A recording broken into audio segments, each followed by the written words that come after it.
Welcome to Where Are They Now? I'm your host, Heather Lindstedt from the class of 1985, and today I am joined by John Edmonds, class of 1990. John, thank you for being here. Welcome to be here. Well, don't go by years, because then that'll make me feel bad. Good point. But you've had a great journey. You've got lots of things to talk about. Let's go, though, when you started as a freshman, though, at Chelmsford High. What was that like? Honestly, it was good. I didn't have the greatest experience at McCarthy, so coming here, and my older sister actually didn't go to Chelmsford High. So I was kind of starting fresh, but I quickly made a bunch of friends, and it didn't seem as daunting as I initially thought it would be, so I liked the freedom of the different classes and things like that. Freshman year, I mean, I was a really small kid, so I wasn't the biggest of people here. But so when they were asking about recruiting football players, that you weren't going there. I was not that guy, no. But did you start with the golf? I didn't actually. I kind of weaved my way into the school a little bit. I didn't have like the greatest of confidence in sports. I played a lot of town sports that I was pretty good at. And it just took me a couple years to get into that. And then senior year was when I really started to take golf very seriously. And, we had an amazing team. I mean, I was like a fifth or sixth golfer, so I wasn't the top. Yeah. But when you play the other towns, we were such a stacked team that everybody at that level was winning, within 5 holes. So it was a good run. Well, it's amazing, though, that we talk about golf now. I mean, now it's so much more popular. Obviously, Tiger Woods brought it back. But we did have some nice golf courses in the town of Chelmsford, so it did make it for some social time and playing 9 holes and those kind of things. And I worked at Apple Country Club since I was like 11 years old, and it was in my backyard essentially. Yeah. So I had a lot of familiarity with it, and that was a big part of my growing up and childhood too. And so did you know kids, though, that were on the golf teams because of that, though? I did know a lot of the kids. I mean, the beauty of my class was, to me, it didn't matter your popularity, because I certainly wasn't the most popular child in the grade, but it was a camaraderie kind of class, so you got to know a lot of people. And we had some amazing golfers. I knew a lot of them on the team. Some of them were good friends. Some of them you just, you felt like they were friends because they were, Because, we all wore the maroon and white. Exactly. But talk about, you said you didn't have anybody in front of you. Talk about walking through the doors, though. I mean, academically, Chelmsford, obviously, we all feel like we got a great education there, but it's a challenge. But the classroom, talk about the classroom setting for you. So the classroom setting, again, my whole thing was, again, I kind of grew confidence each year there. And what I really liked about it was the freedom of the selection of the types of classes, because I wasn't used to that. And, I remember one of the influential teachers actually was Mr. Bell, who had like small engine repair, and then he had like industrial arts. I mean, he was always doing something. And it wasn't my passion, but I loved the class, and I just liked to learn things like that. And he was such like a good person, and like he could pump you up walking in the door. So I liked that aspect of the school. And even though it was big, it didn't feel as big with the houses, I think, the way they did it. So I adjusted faster than I thought, actually. So you remember who your dean was? Dean Toronto. Yeah. Who was great. I mean, he was great. He sees this little scrawny kid walking around here, intimidated, and he takes me right under his wing. So he helped a lot. Well, I think that the funny part is it didn't feel like there was a rivalry amongst the class, but. Right. But there was, you know what I mean? Right. Like, because you always wanted to say that you had the coolest dean and those kind of things. So away from the school, it was kind of like, hey, but... He was the coolest dean in my mind. I mean, he was boisterous. He was always out there in the hallway, But I can't remember the names of some of the other ones, but, I did interact with them as well. But I felt like that was a good spot for me to get into. So that, helped my transition tremendously. So... confidence building through the school, knew that you wanted to go off to college, or what were your thoughts on that? I knew I was going to go to college. I didn't really know what I was going to do, so I kind of was thinking, maybe I'll be a police officer. So I was like, well, I'll go to UMass Lowell at the time, and study criminal justice. And while I was there, I also studied psychology, which was more fascinating to me. But I felt like that was like a traditional job, to be a policeman then. And as I kind of got through a couple of years of college, I was like, I don't know if I want to do this. Like, there's so many things out there, but that's kind of what I started with. So did you change your major, or did no, you? I kept it, and what ended up happening was I went into the human services field when I graduated. I worked in the inner city of Boston in Department of Youth Services, and then along with the Boston Police, I did they have a teenage holding cell or whatever. So I did that on the weekends. But I was trying to see what I wanted to do, but I knew I wanted to work with people. Mm-hmm. So that progressed, and I kind of laid out like a 5-year plan just in my brain of and I came across some folks through some friends. Their dads were pretty senior executive business people.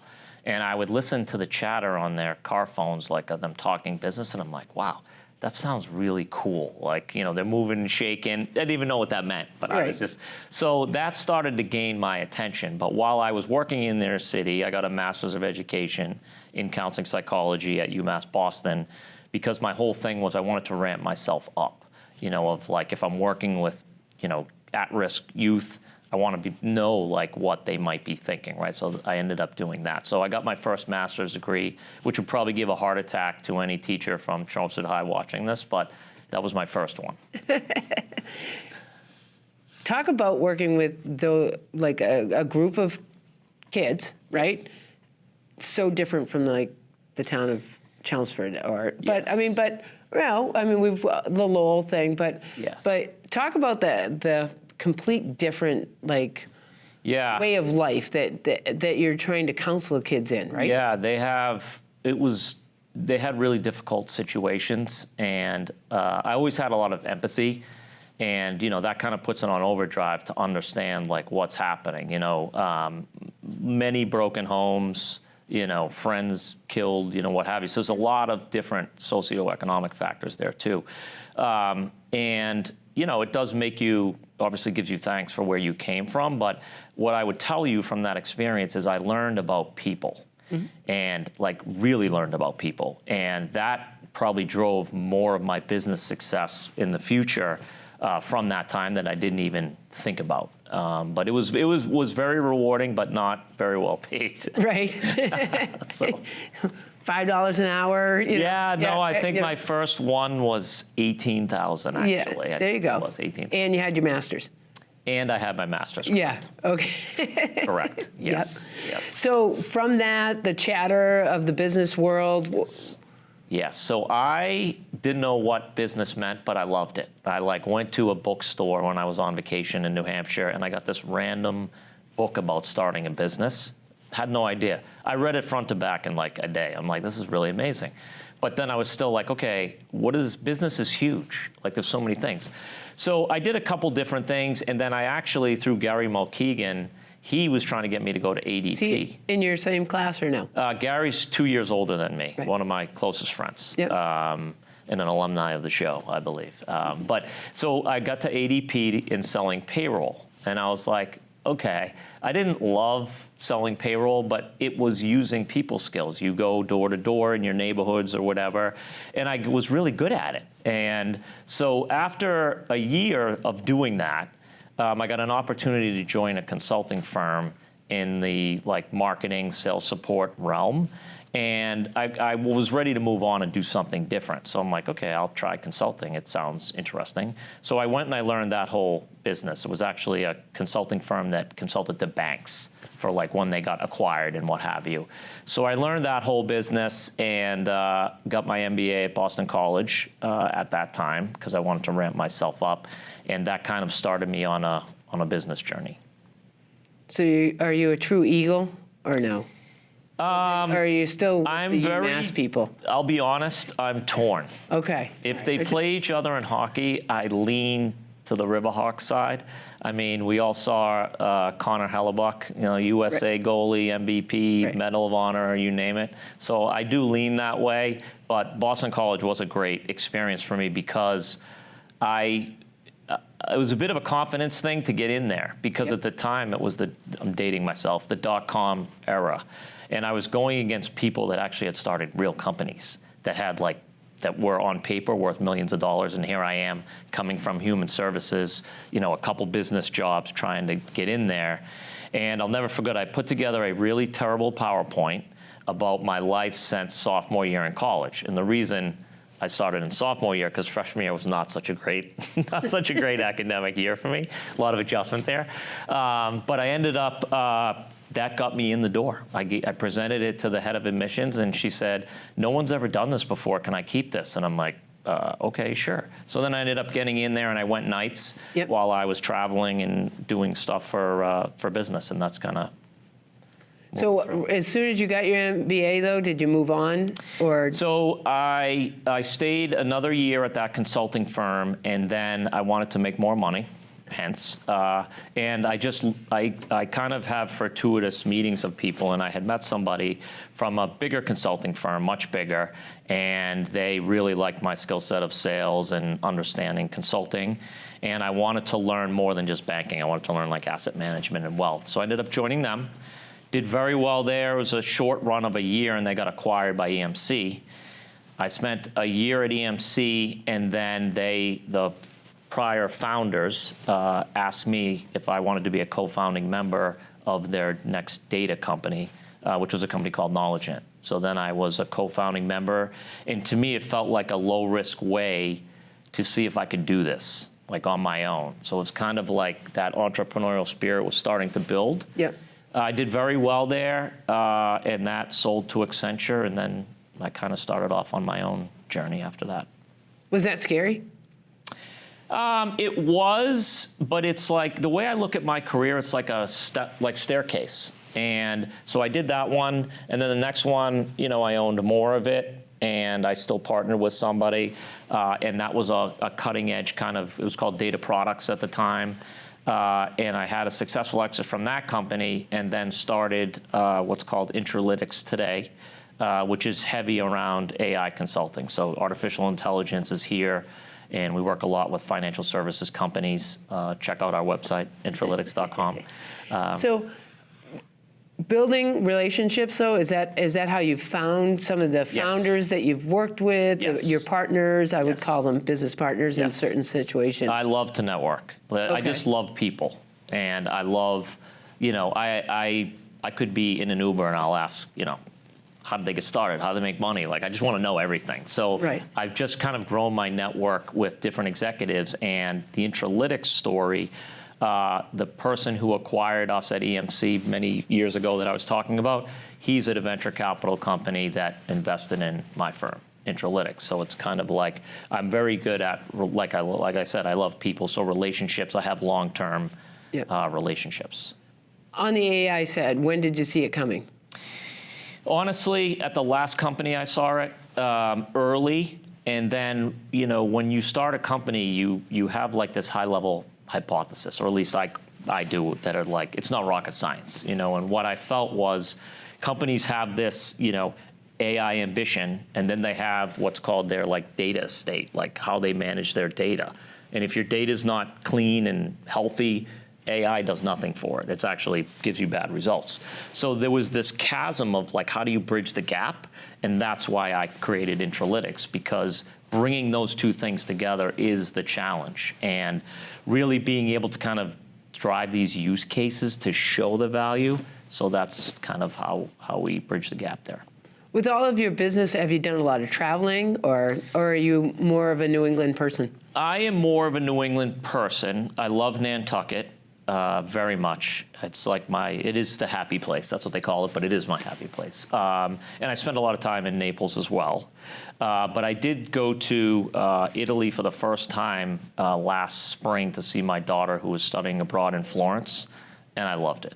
I can't believe I haven't gone over there before. I spent 10 days over there, immersed myself in the culture, and of course it was easy because she was living there, so I didn't even have to really plan much. Yep. But we did a 4-wheel drive tour of Tuscany, which was really cool. Felt very grateful for that. And then I had a private tour of the Ferrari factory, which is once in a lifetime amazing experience. So it was pretty cool. And the food was, I mean, amazing. So do you have a travel bug now? Or, Yes. And would your company, I mean, would it?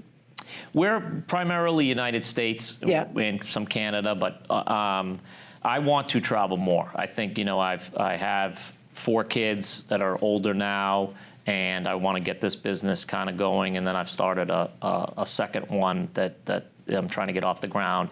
But it opened my eyes to like what's out there. Like, it wasn't that I was ignorant to it, but I was like always focused on being busy, and then it's like, oh, I have time, I want to go to Nantucket or whatever. So, but definitely overseas. So talk about the other adventure you're on right now with another. So I kind of always wanted to figure out how to connect human services back with business, and I never really came up with that angle. And I have experienced a lot of loss in my life, and that over the years has kind of opened my eyes to things, especially with like high performing men that have lost a lot. And what ends up happening is, I'm going to get psychological on you, but that's why you have a degree. They basically, you lose your footing, and there's not a lot of people to help, or there's no process, there's no playbook. So that's kind of a passion project for me right now. It's called Inside Out Men's Wellness. I just launched it, and it's really it's a coaching business, a life coaching business. I have a whole method. It's called the SAFE method to help guide people through that. And I got certified as a life coach as well. So is this a one-on-one? Yes, it's one-on-one now. It's probably going to be a lot more than that as it grows. But so you would be bringing people in and training them, or no? It could be that as well. Right now, it's more one-on-one coaching, so trying to help people through it. There'll probably be some group stuff there as well. But, you know, with the power of Instagram and everything else now, like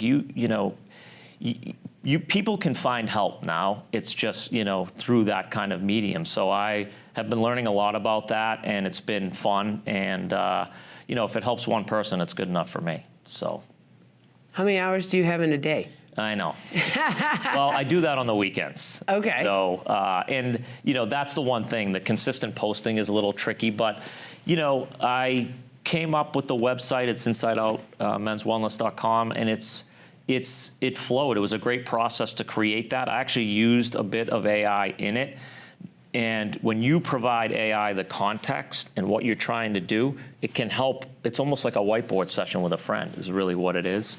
So I've leveraged some of my experience from the past in that. But it's probably the thing I'm most proud of, even though it hasn't really got going yet, because, you know, helping people is something, you know, I really like to do. So is there somebody that helped you along the way? Usually there has to be someone that you're paying it forward because of. I've been very blessed in that I've had a lot of father figures in my life that have stepped in, honestly, at all phases of my life. I give a lot of gratitude for it, actually, because when I think back on it, even going back to Apple Country Club and like college, and then you keep going further, I've had some of the greatest business mentors as well that were like, you know, of course you have to produce, but they knew who I was, and they would encourage me and build me up, and like it kept building that confidence. So I've been very fortunate that way, and I think just I've had some experiences, and I've known people that have had some experiences that have been pretty tough, and I just want to be there to help people through that. So that's kind of the passion behind it, I guess. So it's the give back, the paying it forward. It's the give back. And look, if it creates a great business, so be it. But that's not really the main vision of it. Now, for your kids, like where are they headed? I mean, do they have the drive that you have to? Yes. For the entrepreneurship or kind of the giving? Yeah, it's interesting. So I've got some business people, I got some legal people, healthcare people. So my oldest daughter's in PA school right now. She was the best athlete in the house, greatest golfer. She played for Duxbury. She was all everything there. I think she lost 2 matches in her whole 4 years there. Just a great natural athlete, but she's now going to be in the real world once she graduates on the PA school. My son Ryan went to BC. He's 24 now. He's working at John Hancock, so he's in the business world. And my youngest daughter just graduated from Fairfield, and she's wants to go to law school. And then my youngest, yes, there's 4. He's actually at BC High right now, and he's in an internship class, in entrepreneurship class right now as we speak, for the week. So I think there's some salespeople. There's some salespeople in there as well. So they've stolen a little bit of you, yes. or you've given a little. Yes, to them. I actually never have to put pressure on them. I actually do the opposite. Like when I was a younger father, I would do that, and then I'm like, what am I doing? Like they just do it themselves. Right. So they're driven that way. So did they get their athletic skills from you though too? But it's golf. It's probably a sharing. You know, my girls are the greatest athletes in the house. They are. They're tough. They if you knock them down, good luck to you because they're coming at you. Like I love that about them.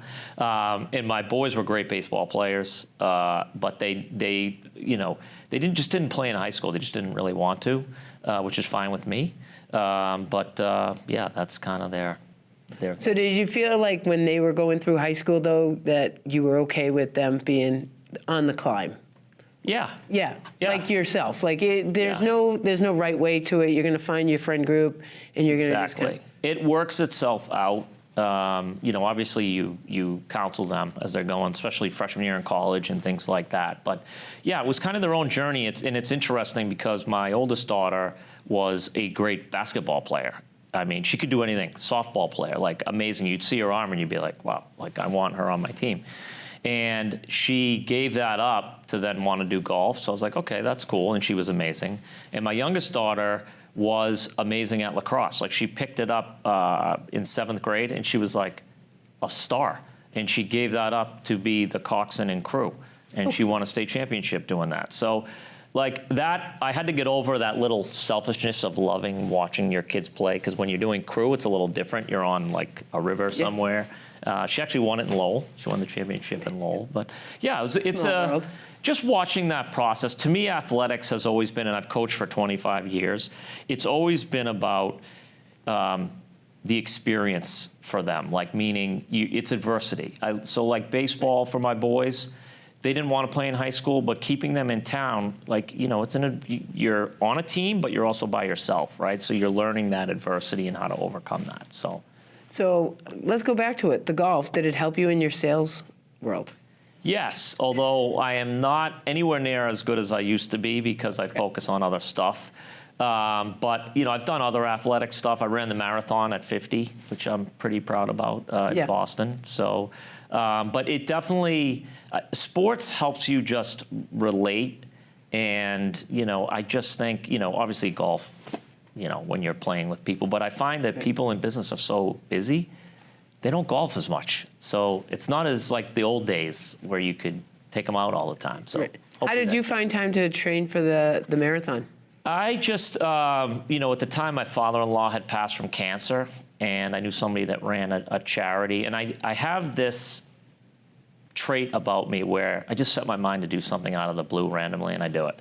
So I literally decided in October that I was going to run the marathon, and ended up raising money for cancer. I was pretty proud of that, $26,000. Yeah. And I ended up hurting myself in training, which was a little not fun, especially running in the winter. But it was the most spiritual experience of my life, the actual marathon. It was amazing. It was amazing. Just the crowd? The crowds. I mean, I was giving gratitude at mile 13. I felt great. And I'm not the guy running for 3 hours and 40 minutes. I'm more than that. I'm not running for a time. Right. But what an accomplishment. No, you ran for $26,000. It was a great accomplishment for me. I think, I don't know, less than 0.1% of people run the marathon in their lives. So do you still run? Well, not as much with the knee now that I'm older. However, I think I might try it one more time next year because it was just such an awesome experience. And you'd stay with the Boston? I would stay with Boston, yeah. I mean, it's just the crowd. I can't even describe it to you. It's just a spiritual experience, to be honest. It's amazing.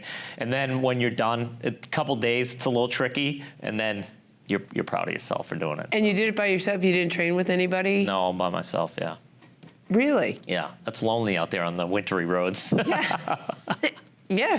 It's easier to have a friend that motivates you when you're having a bad day or whatever. It does. But, I learned some valuable lessons in the training, to be honest, about, kind of reinforcing adversity and things like that. But also, I now know the minimum of how to do it without overtraining. I had essentially overtrained myself is what ended up happening. So I have a better plan going forward. I'm just questioning, at 54, do I go do this again or not? I don't know. We'll see.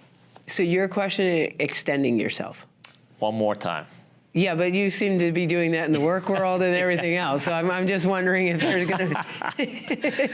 Yeah. Well, if you push yourself too far at one time, it could, it might be limping around here for the next interview. But yeah, we'll see what happens. So give me a little timeline, though. These companies going right now. Yep. Where are they staying long term? Yeah. So Intralytics, we started almost 2 years ago from scratch. Nothing there.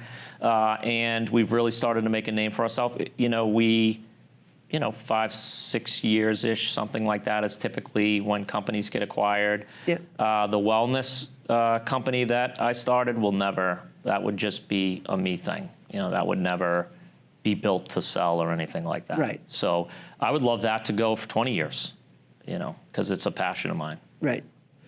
What do you think your legacy, though, for your kids will be? I know I'm an amazing dad. I know I am.